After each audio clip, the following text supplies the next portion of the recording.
నమస్తే traders. Market అయితే మనకి ట్రెండ్ అనేది డౌన్ సైడ్ అవుతుంది. యాక్చువల్గా ఏమైందంటే అనాలిసిస్ అంతా బ్యాంక్ నిఫ్టీలో అయింది. ఈరోజు మిస్టేక్ ఏంటంటే నేను మీకు కట్ చేశాను స్టార్టింగ్లో. ట్రేడ్ అయితే తీసుకున్నా. ఇప్పుడు కొంచెం స్టార్టింగ్లో కొంచెం కన్ఫ్యూజ్ అయిపోయింది అనమాట. మనము 2-3 డేస్ మనకి హాలిడే ఉండే వారికి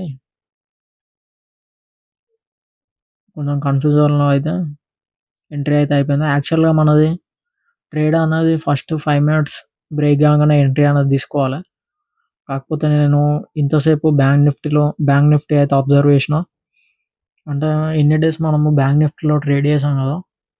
నేను ఇట్లా ఈరోజు నిఫ్టీకి షిఫ్ట్ అయ్యాం కదా, కానీ నేను మర్చిపోయి బ్యాంక్ నిఫ్టీ చార్టే ఇంతసేపు చూసాను.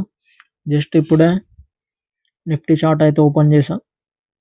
నిఫ్టీ చార్ట్ ఓపెన్ చేసి ఫోమోలో అయితే ఒక ఎంట్రీ అయితే తీసుకున్నా. ట్రెండ్ అనేది డౌన్ సైడ్ ఉందని. బట్ చూద్దాం. ఇప్పుడైతే 120 రన్ అవుతుంది లాస్. ఇదే చాలా ఇంపార్టెంట్. కాన్సన్ట్రేట్ అనేది చేయాలి, లేకపోతే కాస్ట్ అయితే పడుతుంది అనమాట. పనిష్మెంట్ అయితే తప్పదు మార్కెట్లో. ఏ మిస్టేక్ అయినా సరే పనిష్మెంట్ యాక్సెప్ట్ చేయాల్సిందే.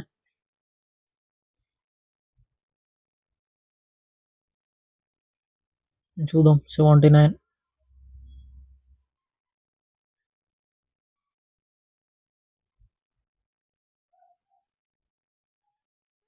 200 లాస్.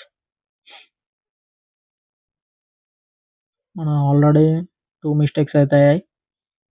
సెటప్ ప్రకారం ట్రేడ్ అయితే మిస్ చేసా.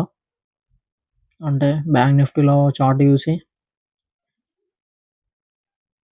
చూసాను స్టార్టింగ్లో. సెకండ్ మిస్టేక్ వచ్చేసి ట్రేడ్ అనేది హైలో అయితే తీసుకున్నా. బట్ లాసెస్ ప్రాఫిట్స్ తెలియదు. చూడాలి. ఇప్పుడైతే 71 ప్రాఫిట్లో అయితే నడుస్తున్నాం.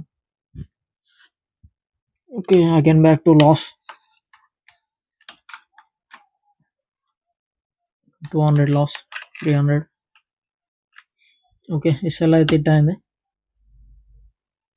ఫస్ట్ ట్రేడ్లో 570 చేంజ్ లాస్ అవుతుంది. సెకండ్ ట్రేడ్ కొద్దిసేపు వెయిట్ చేసి తీసుకున్నాను. కాకపోతే మధ్యలో కొంచెం స్కిప్ అయితే చేసాం. యాక్చువల్గా మన రూల్ అయితే 1 ట్రేడే. ఈరోజు ఒక మిస్టేక్ అయితే అబ్జర్వ్ చేసిన. ఈ మంత్ ఎండ్లో మీకు P&Lతో పాటు ఆ మిస్టేక్ వీడియో అయితే వస్తుంది.